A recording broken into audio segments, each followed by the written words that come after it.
The gentle morning sun cast long shadows across Harold Bennett's perfectly maintained front lawn as the 93-year-old veteran slowly made his way to his cherished wooden rocking chair on the porch.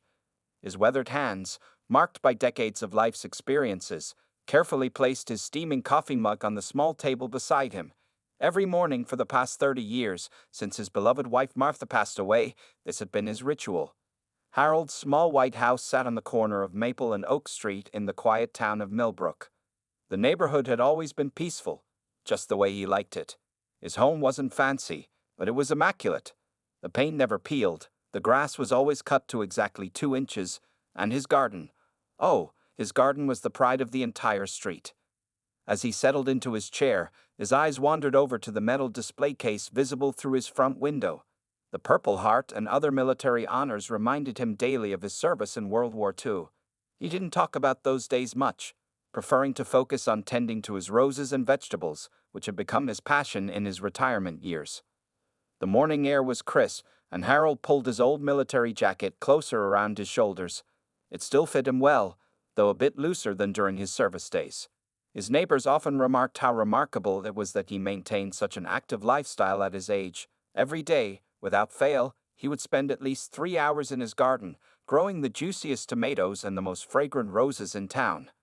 Mrs. Rodriguez, his neighbor from 2 houses down, would often bring him homemade tamales in exchange for his fresh vegetables. Sometimes her grandchildren would come by to help him with the heavier garden work, though Harold insisted he could manage just fine on his own. He enjoyed their company nonetheless, especially since his own family lived several states away. Harold's grandson, Michael, called him every Sunday without fail. As a sergeant major in the Marine Corps, Michael couldn't visit as often as he'd like, but their weekly conversations were the highlight of Harold's week. They would talk about Michael's service, and occasionally, Harold would share stories from his own military days, though he kept the darker memories to himself. The vacant building across the street had been empty for years, and Harold had grown accustomed to the quiet view of its weathered facade. However, recent activity had caught his attention. Workers coming and going, fresh paint being applied, and a new sign being installed. He hadn't paid much attention to the gossip about what business was moving in. Change was inevitable, he supposed. That morning, as Harold sipped his coffee, he noticed a group of workers putting the finishing touches on the building's exterior. A large sign was being hoisted up, but from his angle, he couldn't quite make out what it said. He made a mental note to walk across the street later to satisfy his curiosity, something he did every day as part of his afternoon constitutional. His thoughts were interrupted by the familiar sound of the mail truck. Jenny, the mail carrier, waved as she approached his house. She always took a moment to chat with Harold, knowing he looked forward to their brief conversations. Today, she carried a special package, a letter from Michael. Harold's face lit up as she handed him the envelope, his fingers trembling slightly with anticipation. Inside was a card with photos of Michael's new baby girl, Harold's first great-granddaughter. His eyes welled up with tears of joy as he studied the tiny face that carried hints of Martha's features. He carefully propped the card on his coffee table, making sure it faced his chair so he could look at it throughout the day. As the morning progressed, Harold went about his usual routine, watering his beloved roses, checking his vegetable patches for any signs of pests, and greeting the occasional passing neighbor. He had no way of knowing that this peaceful morning would be one of his last quiet ones for a while. The changes coming to his little corner of Millbrook would soon test his patience, resilience, and ultimately lead to an unexpected turn of events that would remind the whole town about the quiet strength that resided in the elderly veteran who lived in the White House on the corner. The peaceful rhythm of Harold Bennett's life changed dramatically one sunny Tuesday afternoon. As he carefully pruned his rose bushes, the loud roar of motorcycles shattered the quiet atmosphere of Maple Street. Looking up from his garden, he watched as a group of workers removed the covering from the sign across the street, revealing the iron horse bar and grill in bold, metallic letters. Harold stood slowly, wiping the dirt from his hands onto his worn garden apron. Mrs. Rodriguez, who was walking her small dog, stopped beside him. "Did you hear about it, Harold?" she asked, concern evident in her voice. "They say it's going to be one of those biker bars." Harold just nodded, his weathered face revealing no emotion, though his stomach tightened with worry. That evening, the grand opening of the Iron Horse transformed the peaceful street into a chaos of noise and activity. Dozens of motorcycles lined the curb, their chrome fixtures gleaming under the newly installed neon lights. The sound of heavy rock music poured from the open doors, mixing with loud laughter and the constant rumble of engines. Harold sat in his living room, attempting to read his evening newspaper, but the words blurred as another motorcycle roared past his house. His hands, which had remained steady through the horrors of Okinawa, trembled slightly as he set the paper aside. Martha's photograph seemed to watch him from its place on the mantel, and he could almost hear her voice saying, "Now, Harold, don't you go worrying yourself sick." The next morning, Harold woke to find tire marks across the edge of his perfectly maintained lawn. Two motorcycles were parked carelessly near his property line, their kickstands sinking into his grass. As he inspected the damage, a group of younger bikers emerged from the bar, which had apparently stayed open well past midnight. "Hey, old-timer," one of them called out, his leather vest decorated with patches Harold couldn't quite make out. "Nice garden you got there. Be ashamed if something happened to it." The others laughed, and Harold felt his face flush with a mixture of anger and helplessness he hadn't experienced since the war. Later that day, Jenny, the mail carrier, noticed Harold's distress as she delivered his mail. "Mr. Bennett, are you all right?" she asked, watching as he attempted to repair the damaged grass. "Those boys have been causing trouble all over town," she added, shaking her head. "The sheriff says there's not much he can do unless they break any laws." The following days brought more disruptions. The bar's patrons seemed to take special delight in revving their engines as they passed Harold's house, especially late at night when he was trying to sleep. Some would call out mocking, "Yes, sir," and "Add attention," when they saw him in his garden, making exaggerated saluting gestures that made his blood boil. Mrs. Rodriguez's grandchildren stopped coming by to help with the garden, their mother worried about them being around the rowdy crowd. The monthly neighborhood association meetings, which had always been held on Harold's porch, were moved to another location further down the street. One particular evening, as Harold sat on his porch attempting to maintain his daily routine, a group of bikers decided to have an impromptu parking lot party. Their laughter and shouts grew louder as the night wore on, and empty bottles began appearing on the edge of his property. When he tried to approach them about the noise, they just turned up their portable radio louder. Harold retreated to his living room, his hands clenched into fists. His eyes fell on the display case holding his military medals, and for a moment he was transported back to 1945, remembering the courage it took to face seemingly impossible situations. But this was different. He was no longer that young Marine, and these weren't enemies he could fight in the traditional sense. As he prepared for bed that night, the rumble of motorcycles still echoing through his windows, Harold's eyes fell on the card from Michael, still propped on his coffee table. The sight of his great-granddaughter's face sparked something in his mind. Perhaps he couldn't fight this battle alone, but he knew someone who might understand exactly what he was going through.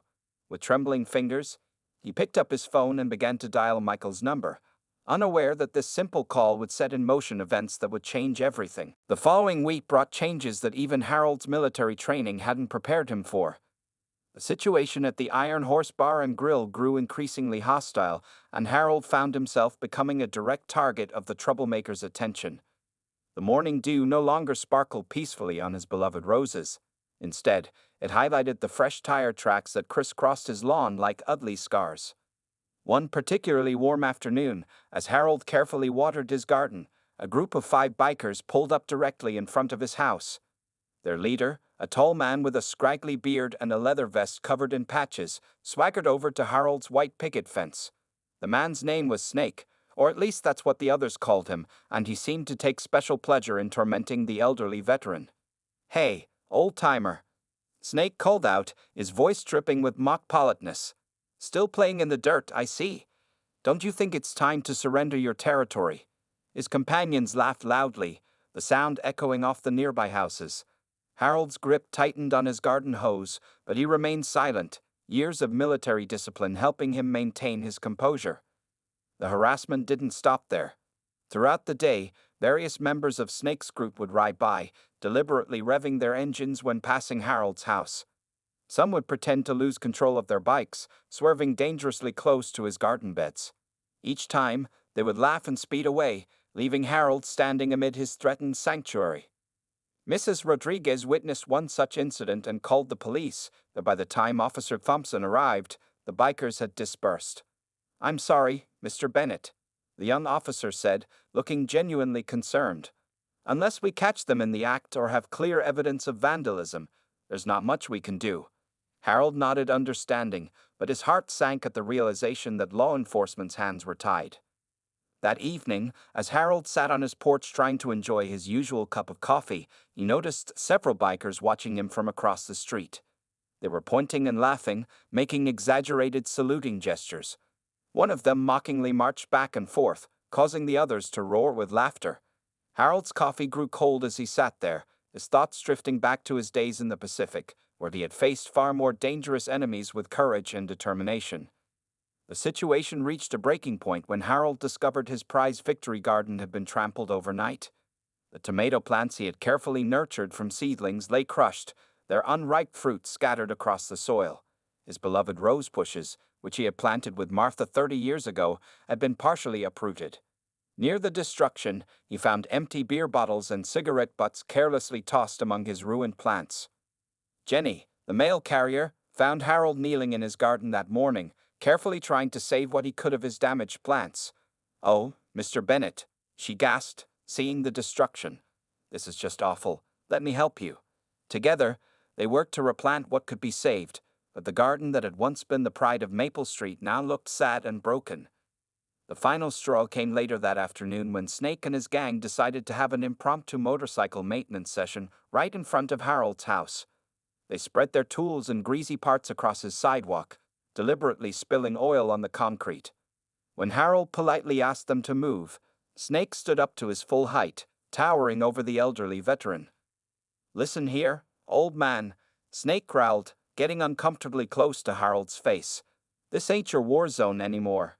Times have changed, and maybe it's time for you to lock yourself away in that museum you call a house." The other bikers snickered, but Harold noticed something in Snake's eyes. Not just cruelty, but a deep-seated disrespect for everything Harold had fought for. As Harold retreated to his house that evening, his hands shaking with a mixture of anger and helplessness, he knew something had to change. Looking at the phone on his side table, he thought about Michael's last visit, about the stories they had shared of military brotherhood and honor. With newfound determination, Harold picked up the receiver. If these troublemakers wanted to see what real bikers were like, he would show them. It was time to make that momentous call. Harold sat in his dimly lit living room that evening, the phone resting heavily in his hand. The events of the past few hours played through his mind like an old war film, frame by frame. His garden, once a source of pride and peace, now lay in partial ruins outside. The sound of motorcycles continued to rumble through the night air, a constant reminder of his current predicament. Earlier that day, things had taken an even darker turn. Snake and his crew had crossed a line that even Harold's military-trained patience couldn't endure. It began during Harold's morning routine, when he discovered his mailbox hadn't just been knocked over, it had been deliberately crushed, the metal box bearing clear marks of being run over multiple times. Inside, he found his great-granddaughter's latest photos torn and stained with motor oil. Mrs. Rodriguez had witnessed the whole incident from her window the night before. "Harold," she said, her voice trembling as she described what she'd seen. "They used their motorcycles to play some kind of game, taking turns hitting the mailbox. I wanted to call the police, but," she paused, tears in her eyes. "They threatened to remember which house was mine if I did." The destruction of his mailbox was bad enough, but what happened next pushed Harold to his breaking point. As he worked to clean up the mess, Snake's group arrived at the bar earlier than usual. They were louder than ever, clearly celebrating their previous night's victory. One of them, a younger man with a red bandana, approached Harold's property line. "Hey, war hero," he shouted, his words slightly slurred. "We found some interesting stuff in that mailbox of yours." The biker pulled out one of the crumpled photos of Harold's great-granddaughter, waving it tauntingly. "Cute kid. Would be a shame if something happened to the rest of your mail, wouldn't it?" Harold felt something snap inside him. The photo in the biker's hand was one of his most treasured possessions, a picture of hope, of future generations that he and his fellow soldiers had fought to protect. His hands, which had remained steady through the worst battles of World War II, began to tremble not with fear, but with a rage he hadn't felt in decades. Taking a deep breath, Harold straightened his back, just as he had done countless times on the battlefield. He walked slowly but purposefully toward the young biker, his eyes fixed and determined. The younger man's mocking smile faltered slightly at Harold's approach. For a moment, everyone watching could see a glimpse of the Marine who had stormed beaches and saved his fellow soldiers. "Son," Harold said, his voice quiet but carrying the weight of his years of service, "you can destroy my garden. You can damage my property. But when you disrespect my family..." He paused, standing eye to eye with the now uncomfortable-looking biker. "You just declared war on the wrong Marine." The biker tried to maintain his tough facade, but something in Harold's unwavering gaze made him step back. He dropped the photo, which Harold carefully picked up and tucked into his shirt pocket. The other bikers called their friend back, their laughter now tinged with a hint of uncertainty. As evening fell, Harold could hear Snake's crew planning something bigger for the weekend. Their voices carried across the street, discussing ways to finally run the old man out of the neighborhood. They spoke of bringing more of their friends and making the situation impossible for Harold to handle alone. Sitting in his living room, Harold looked at the display case holding his military medals. Next to them stood a photo of his old Marine unit, young faces full of determination and brotherhood. His eyes then moved to his phone, and he remembered Michael's words from their last conversation. "Grandpa, you're not alone. The brotherhood still exists. Just say the word."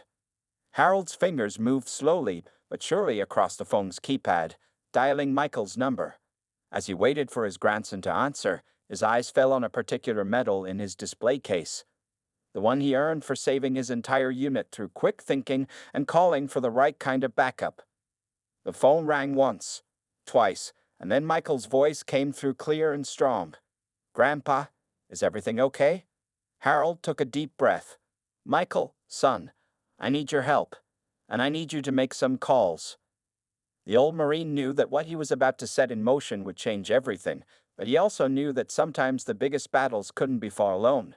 As he began to explain the situation to his grandson, the rumble of motorcycles outside seemed to fade into the background, replaced by the growing certainty that help was on the way. Michael Bennett sat bolt upright in his office chair at Camp Lejeune, his grandfather's words causing his grip to tighten on the phone. As Harold described the ongoing harassment, Michael's jaw clenched, his free hand curling into a fist. The thought of anyone disrespecting his grandfather, a decorated World War II veteran, made his blood boil.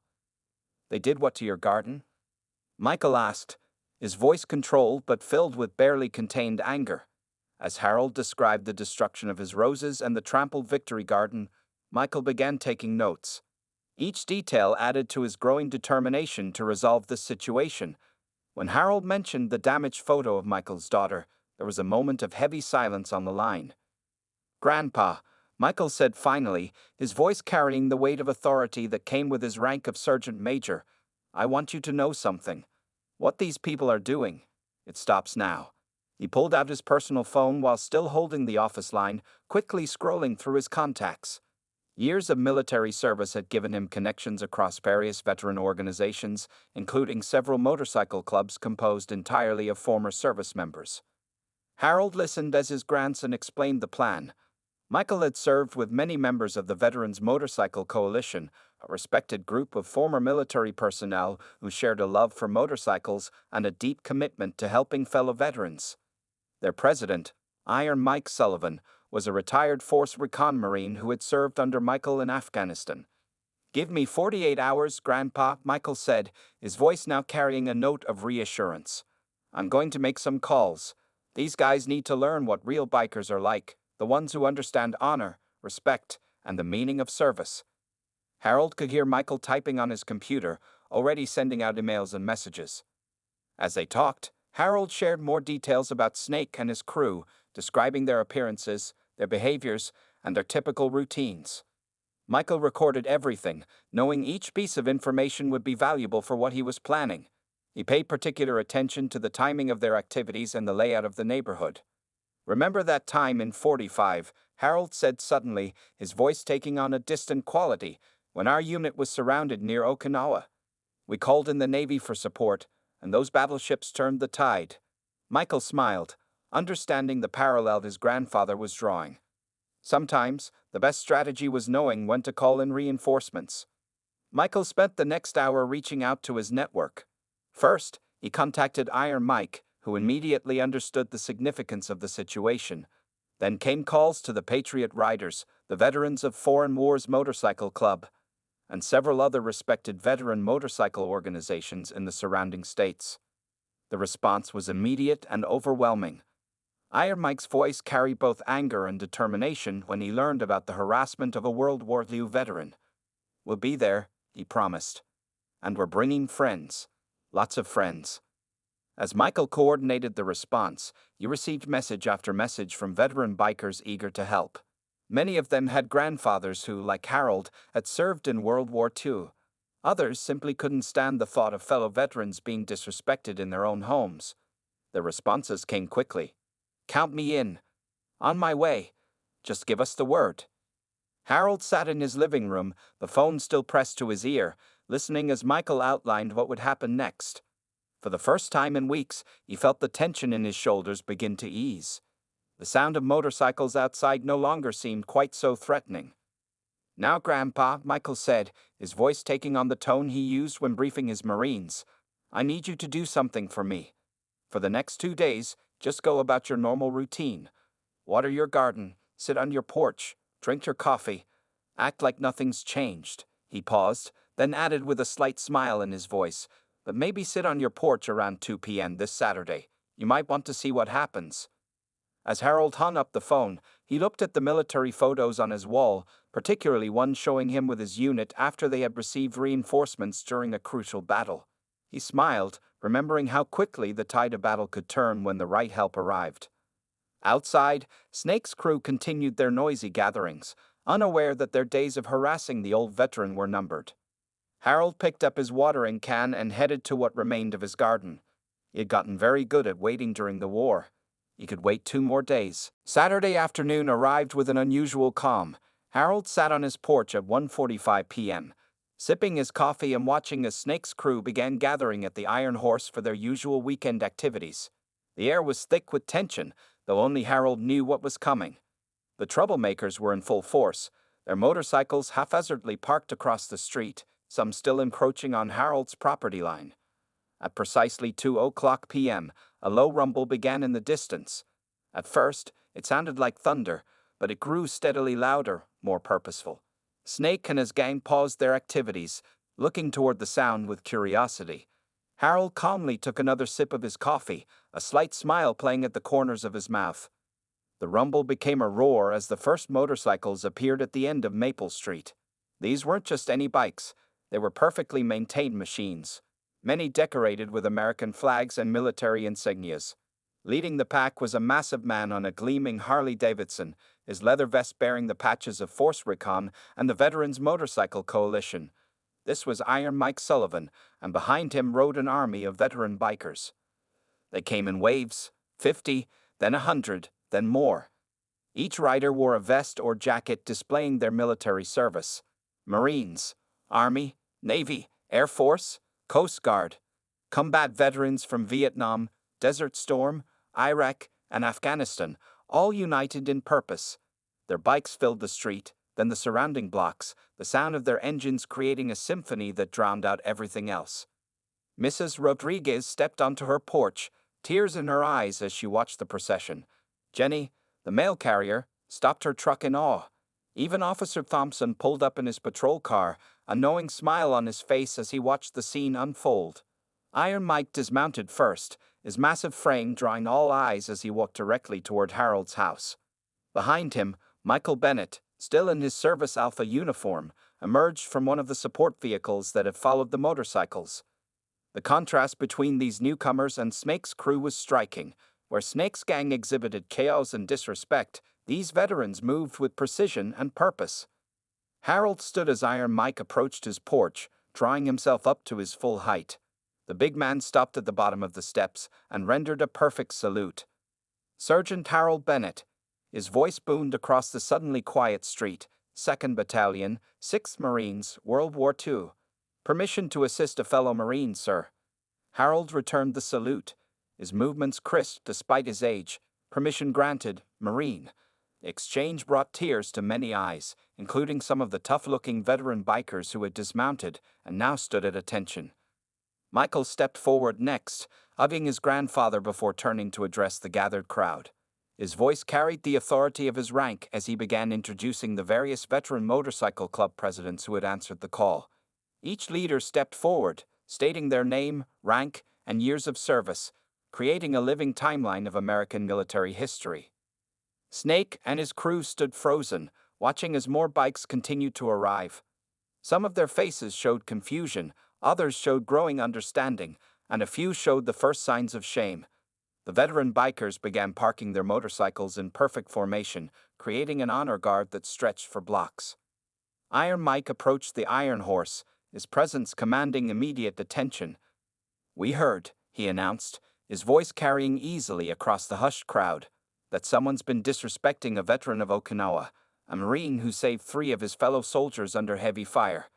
A man who earned the Purple Heart defending the very freedoms that allow us all to ride these streets." The veteran bikers moved with practiced precision, forming a perimeter around the area. Some began examining the damage to Harold's property, taking photos and notes. Others started clearing away the debris left by Snake's group. A team of veteran contractors who had ridden in specifically for this purpose began assessing what it would take to restore Harold's garden. As the afternoon sun cast long shadows across Maple Street, Harold stood on his porch, surrounded by the kind of backup that only the Brotherhood of Veterans could provide. The message was clear. He was no longer alone. The tide had turned, just as it had so many years ago on a distant Pacific island, and the real battle for Maple Street was about to begin. As the sun hung low in the afternoon sky, Iron Mike gathered his forces on Harold's lawn, creating an impressive sight that drew neighbors from their homes to witness the unfolding events. Snake and his crew found themselves surrounded by a sea of veteran bikers, each wearing patches that told stories of service and sacrifice spanning decades of American military history. Michael stepped forward, now standing between the two groups. His uniform gleamed in the sunlight as he addressed Snake's crew. "Before anything else happens here," he announced, his voice carrying the authority of his rank, "you need to understand exactly who you've been harassing." He gestured toward Harold, who stood dignified on his porch. Iron Mike pulled out a weathered document from his leather vest, a copy of Harold's service record that Michael had provided. "Let me tell you about Sergeant Harold Bennett," he began, his deep voice resonating across the now silent street. "March 1945, Battle of Okinawa. While under heavy enemy fire, Sergeant Bennett crawled across 50 yards of exposed ground to rescue 3 wounded Marines." The veteran bikers stood at attention as Iron Mike continued reading. He described how Harold had used his own body to shield his fellow Marines from artillery fire, how he had carried each man to safety despite being wounded himself.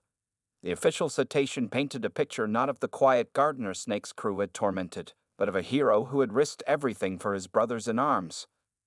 Snake shifted uncomfortably as the story unfolded. The young biker with the red bandana, the one who had destroyed Harold's photos, stared at the ground, his face reddening with shame. Several others in their group began removing their sunglasses, their expressions changing as they realized the gravity of their actions. A Vietnam veteran stepped forward next, his vest covered in patches. "You know what real bikers do?" he asked, directing his words at Snake's crew. "They protect their own.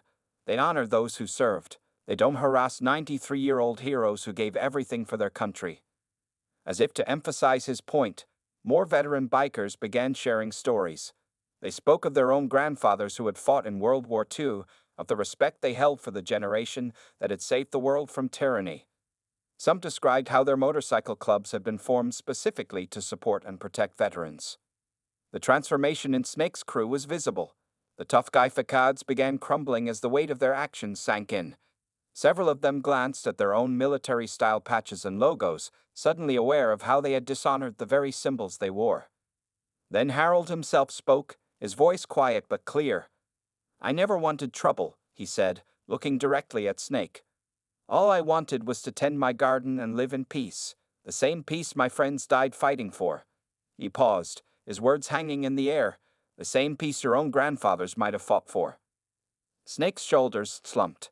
For the first time, everyone saw him not as the intimidating leader of a troublemaking crew, but as someone confronting the weight of his own choices. He stepped forward, removing his sunglasses and leather gloves. "Sir," Snake said, his voice rough with emotion. We didn't know. He swallowed hard. My grandfather was at Normandy. He never talked about it, but he stopped, struggling with his words. If he knew I'd done this to a World War II vet, he'd... Snake couldn't finish the sentence. The young biker with the red bandana stepped forward next, pulling something from his jacket. It was the torn photo of Harold's great-granddaughter that he had taken from the mailbox. He had carefully taped it back together. Sir, he said, holding it out to Harold with trembling hands. I'm sorry. We're all sorry. Iron Mike watched the exchange carefully, then turned to address Snake's entire group.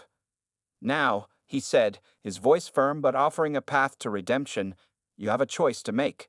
You can either leave this neighborhood and never come back, or you can stay and learn what it means to be real bikers, the kind who respect their elders, honor their veterans, and protect their community. The silence that followed was heavy with possibility. Harold stood on his porch, straight and tall, a living reminder of the greatest generation. Around him, veterans from every era of American history waited to see how Snake and his crew would respond to this moment of truth. The transformation of Maple Street happened gradually over the next few weeks, but its beginnings could be traced to that crucial moment when Snake made his decision. Standing before Harold and the assembled veteran bikers, Snake had removed his leather vest, walked up the porch steps, and laid it at Harold's feet, a gesture of complete surrender and respect. Sir, Snake had said, his voice cracking with emotion, if you'll let us, we'd like to make things right. His crew members followed his lead, each stepping forward to offer their own sincere apologies.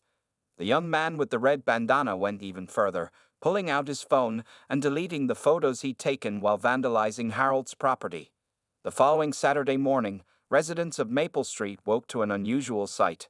Snake and his entire crew, supervised by Iron Mike and several veteran bikers, were hard at work restoring Harold's garden. They removed the damaged plants, tilled the soil, and prepared the ground for new growth. Snake himself was carefully replanting roses, following Harold's patient instructions on proper spacing and soil depth. The iron horse bar and grill underwent its own transformation. The owner, deeply moved by the events, worked with Snake to establish new rules. They designated proper parking areas away from residential properties, implemented noise control measures, and most importantly, created a wall of honor inside the bar. Harold's military photo became its centerpiece, surrounded by pictures of other local veterans. Every Sunday morning, before the bar opened, Snake and his crew would gather at Harold's house. What started as simple garden maintenance evolved into something more meaningful.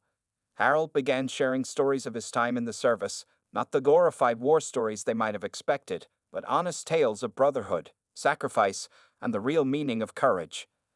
The veteran bikers kept their promise to stay involved. Iron Mike and his coalition made regular appearances, ensuring the peace held. But more than that, they became part of the community. Monthly veterans meetings were now held at the Iron Horse, bringing together service members from World War II to the present day. Mrs. Rodriguez found herself baking twice as many tamales, as Sunday mornings at Harold's became an informal gathering for bikers, veterans, and neighbors alike. Jenny, the mail carrier, no longer worried about delivering to Maple Street. Instead, she often found herself being greeted by respectful nods from the same bikers who had once caused so much trouble. The young man with the red bandana, whose name was Tommy, took a special interest in Harold's victory garden. Under the veteran's guidance, he learned not just about growing vegetables, but about patience, dedication, and the satisfaction of nurturing something beautiful. His bandana now hung in his garage, replaced by a properly earned veteran support rider patch. Michael visited whenever he could, proudly watching as his grandfather held court among the bikers, sharing wisdom gained from nearly a century of life. The photo of Michael's daughter, once torn and stained, had been professionally restored and framed, hanging prominently in Harold's living room alongside his military medals. On Harold's 94th birthday, Snake organized a surprise celebration. Hundreds of bikers from various clubs converged on Maple Street, not with the thunder of intimidation, but with the rumble of respect. They presented Harold with a custom-made leather vest, emblazoned with his World War II unit patch, and the words, Honorary Road Captain, Veteran's Guardian. That Iron Horse became known throughout the region as a place where veteran and civilian bikers could meet in mutual respect.